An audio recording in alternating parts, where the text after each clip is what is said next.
Oh, hello. Didn't see you there. What's this, you ask? Well, it's the new Xteink X3. Why do I have it?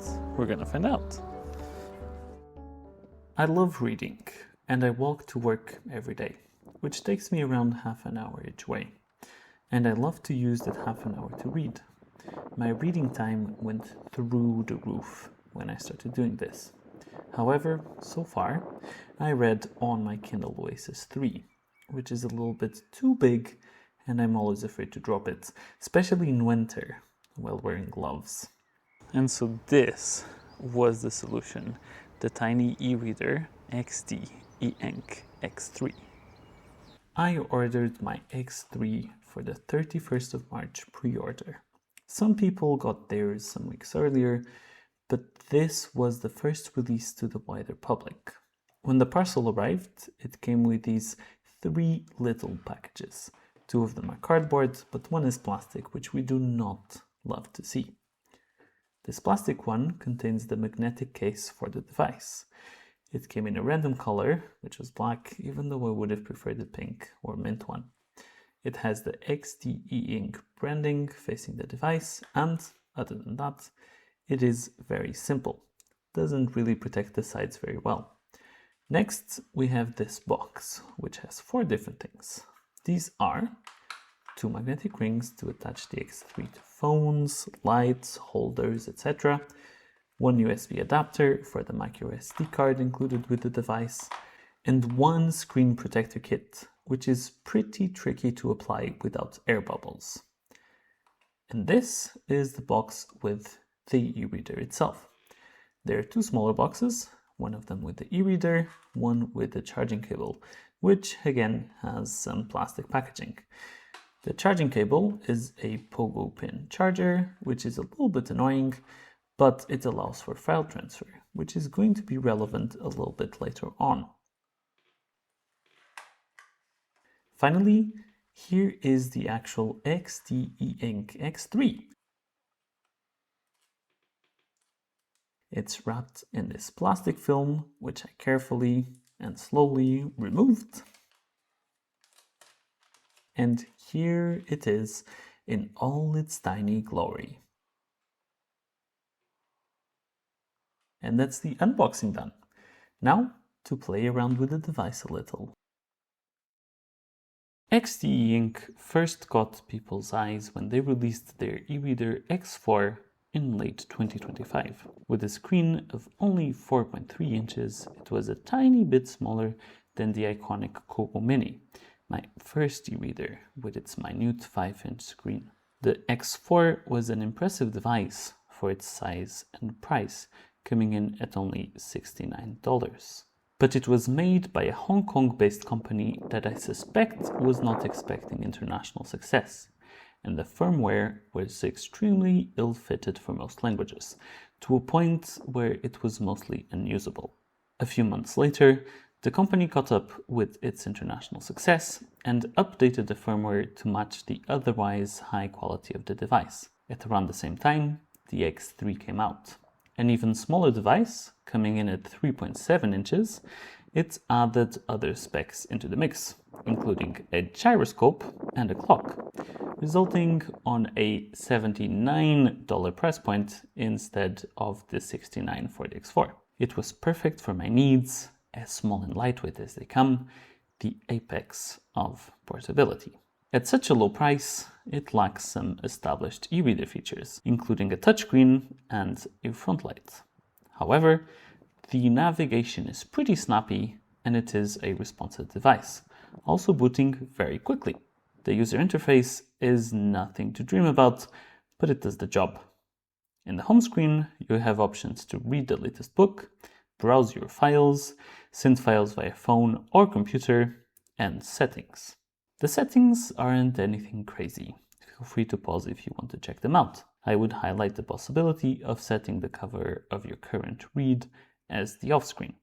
There are a few ways to add files to your X3. You can connect to the same Wi-Fi with your phone or computer and access a rudimentary file manager on the browser where you can add new books, or you can also use the Xteink app on your phone to push books. There's also supposed to be a way to set up a hotspot from the X3, which allows for file access, but I've not been able to use it.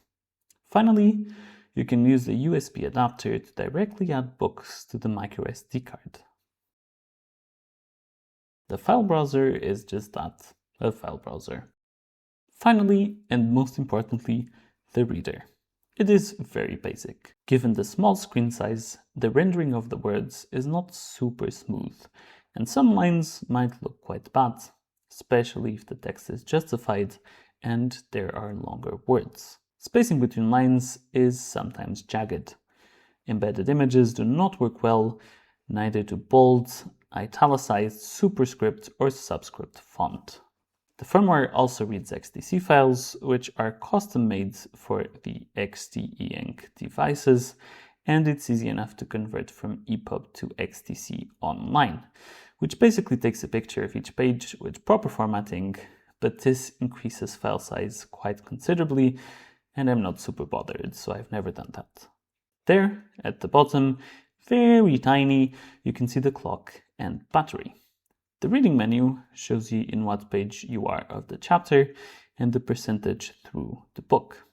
There are two options for font size, small and medium. Medium is way too big for me. Small is very slightly too small, but I've settled for it.